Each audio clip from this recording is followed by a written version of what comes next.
अस्सलाम वालेकुम dear students, मेरा नाम मोहम्मद आसिफ है। इस वीडियो लेक्चर सीरीज़ में जो हम कोर्स पढ़ रहे हैं उसका नाम है आर्टिफिशियल इंटेलिजेंस। स्टूडेंट्स, ये वीक नंबर 16 और लेक्चर नंबर 30 का क्लिप नंबर 2 है। प्रीवियस कुछ वीडियोस से जो हम लोग कुछ लेक्चर्स हैं उसमें हमने लॉजिक रूल्स पढ़े, जिसमें आपके जो लॉजिक रूल है वो है inference rule and replacement rule. उसके बाद हमने कुछ एग्जांपल्स लिए, कुछ आर्गूमेंट्स लिए और उसके जो कंक्लूजन है उनको वैलिडेट करने की कोशिश की और हमने वैलिडेट करवाया उन्हीं रिप्लेसमेंट रूल और इन्फरेंस रूल की मदद से। इस वीडियो में हम लोग कुछ और एग्जांपल सॉल्व करेंगे और हम प्रूफ करेंगे validity with the help of inference और रिप्लेसमेंट रूल की। तो ये चलते हैं एग्जांपल नंबर 5 पर। हमारे पास जो है ऑलरेडी एक कन्वर्टेड फॉर्म अवेलेबल है इन वेरिएबल्स, ठीक है, और इसको ऑलरेडी मैं इक्वेशन नंबर भी दे चुका हूँ, क्योंकि हमने कहा था कि पहले आपके पास सेंटेंसेस होंगे, उसको आपने कन्वर्ट करना होगा वेरिएबल्स में, तो वो काम मैं पहले कर चुका हूँ। और उसके बाद जो नेक्स्ट स्टेप होगा, उन वेरिएबल्स या जो इक्वेशन हमारे पास या प्रेमिसेस अवेलेबल होते हैं उनको आपने नंबर्स देने होते हैं, इक्वेशन नंबर्स, जैसे यहाँ पे अवेलेबल है। अब हमने इस क्वेश्चन में जो कंक्लूड करना है, जो कंक्लूजन है उसको वैलिडेट करना है, वो है निगेशन ऑफ क्यू। कैसे फाइंड करते हैं? Let's say according to rules, अगर MP को यूज़ करें, हमारे पास व्हाट इज MP कि P एम्प्लॉय Q अवेलेबल हो और P अवेलेबल हो तो Q फाइंड किया जा सकता है। मतलब अगर हमारे पास एंटीसीडेंट अवेलेबल हो तो हम कंसीक्वेंट फाइंड कर सकते हैं। तो अगर ये कह रहे हैं कि अगर हम इक्वेशन नंबर 1 और 2 पे अप्लाई करें, 1 और 2 पे, तो हमारे पास P अवेलेबल है, तो ये सारा जो Q है हम इसको Q डिनोट कर रहे हैं, ये अवेलेबल हो जाएगा। तो एक नेक्स्ट इक्वेशन होगा, हमने उसको नाम दिया 4। अब हम ये लोग कह रहे हैं कि हमारे पास एक रूल है MT। MT का मतलब है अगर P एम्प्लॉय Q है और Q का निगेशन अवेलेबल है तो हम P का निगेशन फाइंड कर सकते हैं। याद रखना, हम लोग कंक्लूजन जो है उसको वैलिडेट कर रहे हैं, जो कि है निगेशन ऑफ Q। तो ये कह रहे हैं कि MT रूल को अगर यूज़ करें इक्वेशन नंबर 3 और 4 पर, 3 और 4 पर, कि अगर हमारे पास Q एम्प्लॉय R हो और R जो है वो मतलब कंसीक्वेंट जो है उसका निगेशन अवेलेबल हो, तो हमारे पास एंटीसीडेंट का निगेशन हम फाइंड कर सकते हैं। तो यहाँ पर आप देख लें, एंटीसीडेंट का निगेशन हमारे पास आ गया अकॉर्डिंग टू MT रूल, जब हमने 3 और 4 इक्वेशन पे अप्लाई किया। मतलब अगर आप MT को देखें, लेट से ये है P और ये है Q और Q का निगेशन अवेलेबल है, तो हमारे पास क्या आ गया, यहाँ पर P निगेशन आ गया। तो जो हमें चाहिए था वो हमें मिल गया, Q negation. So I hope आपको इसकी समझ आ गई होगी। तो ये जो Q है, जो कंक्लूजन है निगेशन ऑफ Q, ये हमने वैलिडेट किया with the help of MP और with the help of MT rule. ये दोनों रूल्स बिलोंग करते हैं इन्फ्रेंस रूल से। नेक्स्ट हमारे पास जो एग्जांपल है वो कह रहे हैं कि हमारे पास P एम्प्लॉय निगेशन Q और Q अवेलेबल हो, मतलब कंसीक्वेंट का अवेलेबल हो, तो हम लोग निगेशन ऑफ P फाइंड कर सकते हैं। याद रखना, हमारे पास इम्प्लीकेशन में जो कंसीक्वेंट है वो निगेशन में है। सो अकॉर्डिंग टू DN हमारे पास एक रूल है डबल निगेशन।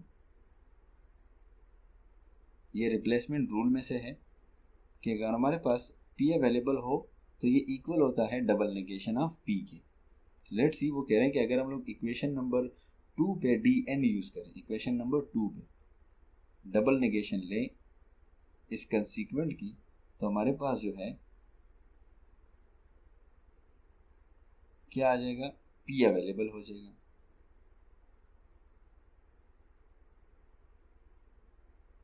ठीक है, मतलब अगर हम लोग निगेशन डबल निगेशन ऑफ जैसे DN है 2 पे अप्लाई करें, तो हमारे पास P आ जाता है, ठीक है। मतलब हमारे पास अगर ये P है, लेट से हम इस पे DN यूज़ करें तो हमारे पास negation of, double negation of Q आ जाता है, जैसे यहाँ पे अवेलेबल है। तो हमारे पास क्योंकि Q अवेलेबल है, हमने इसके ऊपर डबल निगेशन अप्लाई किया तो आपके पास आ गया डबल निगेशन ऑफ Q। अब वो कह रहे हैं कि with the help of MT rule P imply Q और Q का निगेशन अवेलेबल हो तो हम P का मतलब जो एंटेसिडेंट है उसका निगेशन फाइंड कर सकते हैं। वो कहने का MT जो रूल है इन्फ्रेंस रूल से, उसको अप्लाई करें इक्वेशन नंबर 1 और 3 पर, इक्वेशन नंबर 1 और 3 के ऊपर, तो हमारे पास निगेशन ऑफ P अवेलेबल हो सकता है। तो 1 है P निगेशन Q और double negation of Q available है। सो अकॉर्डिंग टू रूल हमारे पास निगेशन ऑफ P अवेलेबल हो सकता है और हमें चाहिए भी वो वाला। सो देयरफॉर हमने इसको वैलिडेट किया with the help of replacement rule जो डबल निगेशन है और with the help of inference rule जो कि MT है। नेक्स्ट एग्जांपल में जाते हैं, उसमें आप देख रहे हैं जो ऑलरेडी आपके पास कुछ इक्वेशन गिवन है, वो है negation of P imply Q, और अगर हमारे पास निगेशन ऑफ कंसीक्वेंट अवेलेबल हो तो हम P फाइंड कर सकते हैं। So according to the inference rule MT जो है अगर वो हम अप्लाई हम करें इक्वेशन नंबर 1 और 2 पे जो कि ये वाला है, तो हमारे पास डबल निगेशन ऑफ P आ सकता है। अब MT हमारे पास, अब हमें इसको याद करना होगा, हमें याद हो गया है कि हमारे पास अगर P एम्प्लॉय Q अवेलेबल हो और Q का निगेशन अवेलेबल हो, मतलब कंसीक्वेंट का निगेशन अवेलेबल हो, तो हम एंटेसिडेंट का निगेशन फाइंड कर सकते हैं। तो यहाँ पर आप देख लें, यहाँ पर हमारे पास P जो है वो निगेशन में है, Q जो है कंसीक्वेंट है, उसका जो हमारे पास गिवन है वो है निगेशन ऑफ Q, ठीक है। वो कह रहे हैं अकॉर्डिंग टू MT रूल हम लोग इससे डबल निगेशन ऑफ P ले लेते हैं, क्योंकि वो ऑलरेडी निगेशन ऑफ P तो खुद से है, हमने एक और अकॉर्डिंग टू MT हमारे पास डबल निगेशन ऑफ P आ जाता है, ठीक है। उसके बाद with the help of replacement rule जिसमें आपका डबल निगेशन है, वो कहता है अगर हम लोग इक्वेशन नंबर 3 पे वो अप्लाई करें डबल निगेशन, लेट्स से अगर हमारे पास double negation of P available हो तो हम उसको इक्वल करते हैं P के, और अगर P अवेलेबल हो तो डबल निगेशन उसके P जो है उसके इक्वल होता है। तो जैसे इक्वेशन नंबर 3 पे डबल निगेशन अप्लाई किया, हमारे पास जो है वो आया P, और हमें चाहिए भी और हमने प्रूफ भी P को करना था, तो हम कह सकते हैं कि हमारे पास ये जो कंक्लूजन है वो हमने वैलिडेट किया with the help of inference rule, with the help of replacement rule, जिसमें MT और DN को की मदद से हमने इक्वेशन जो कंक्लूजन है वो वैलिडेट किया। लेट्स से जो एग्जांपल नंबर 8 है उसमें हमारे पास अवेलेबल है P imply Q, Q imply R, R imply S, P given है, S को हमने फाइंड करना है जो कि कंक्लूजन है। इक्वेशन नंबर मैं ऑलरेडी दे चुका हूं, अकॉर्डिंग टू रूल HS क्या है, P imply Q, Q imply R, तो हम P और R इससे ले सकते हैं। तो वो कह रहे हैं कि HS जो रूल है जो इन्फ्रेंस में होता है, अगर हम इक्वेशन 1 और 2 पे अप्लाई करें, मतलब PQ और Q एम्प्लॉय R, तो PR हमारे पास आ सकता है, और हमने उसको नया इक्वेशन नंबर दिया। फिर वो कह रहे हैं अगर अगेन हम लोग HS अप्लाई करें इक्वेशन नंबर 5 और 3 पर, 5 PR और RS, तो हमारे पास आ जाएगा PS। According to this HS rule हमारे पास PS आया, P एम्प्लॉय S, इसको हमने इक्वेशन नंबर दे दी। याद रखना अब हमें यहाँ पे S को प्रूव करना है, जो वैलिडेशन है जो कंक्लूजन है उसको वैलिडेट करना है। Again according to MP rule जो हमने यहाँ पे यूज़ किया। अब MP क्या है कि अगर हमारे पास MP एम्प्लॉय Q हो और P अवेलेबल हो तो हमारे पास Q अवेलेबल हो सकता है।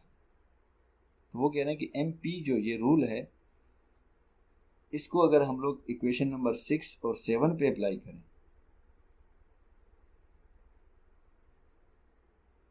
ठीक है, इक्वेशन 6 जो हमारे पास है P और S, ठीक है, ये सॉरी ये 6 नहीं है, ये असल में 4 आ रहा है आपका कि P मतलब 6 और 4, यहाँ पर आप इसको करेक्ट करके 4 कर दें। अगर हम इसको इक्वेशन नंबर 6 और 4 पे अप्लाई करें तो हमारे पास S निकल सकता है। 7 को तो यूज़ कर ही नहीं सकते, 7 तो अभी फ़िलहाल हमारे पास आया ही नहीं है। तो अगर हम लोग इसको इक्वेशन नंबर 4 और इक्वेशन नंबर 6 पे अप्लाई करें, so according to this P मतलब एंटेसिडेंट हमारे पास है और ये कंसीक्वेंट है, तो P एम्प्लॉय Q अगर अवेलेबल हो और इसमें हमारे पास एंटेसिडेंट अवेलेबल हो तो हमारे पास कंसीक्वेंट आ सकता है अकॉर्डिंग टू MP रूल, ठीक है। तो हमारे पास क्या आ जाएगा S, ठीक है, एंटेसिडेंट अवेलेबल है, यहाँ देखें आप लोग अवेलेबल है तो हम लोग कंसीक्वेंट निकाल सकते हैं। तो यहाँ पर भी हमारे पास अगर इसमें देख रहे हैं एंटेसिडेंट अवेलेबल है, कंसीक्वेंट हमने वहाँ से निकाल लिया, तो हमने प्रूफ भी S को करना था। तो हम कह सकते हैं कि हमारे पास ये जो कंक्लूजन थी हमने उसको वैलिडेट किया। आई होप अगेन आप इस फार्मूले की मदद से हमने कैसे प्रूव किया आपको समझ आ गई होगी। अगेन यहाँ पर जो रूल्स यूज हुए हैं वो सारे इन्फ्रेंस रूल्स हैं। अब इस पर हमने डिफरेंट एग्जाम्पल सॉल्व कर ली। मैं उम्मीद करता हूँ कि आप लोगों को जो लॉजिक है, इंट्रोडक्शन टू लॉजिक हमने स्टार्ट किया था उसकी समझ आ गई होगी। उसके अंदर हमने पहले सेंटेंसेस को या जो आर्गूमेंट्स हैं उसको वैलिडेट करवाया with the help of truth table, और उसके बाद फिर हमने जो लॉजिक रूल्स हैं जिसमें हमारे पास इन्फ्रेंस रूल्स हैं और रिप्लेसमेंट के रूल्स हैं। इन्फ्रेंस में 9 रूल्स हैं, रिप्लेसमेंट के 10 रूल्स हैं, उनको यूज़ करते हुए हमने डिफरेंट कंक्लूजन्स को वैलिडेट करवाया। हमारे पास और भी बहुत सारे एग्जांपल्स हैं जो कि नोट्स में अवेलेबल हैं। सो मैं उम्मीद करता हूँ कि आप लोगों को इसकी समझ आ गई होगी।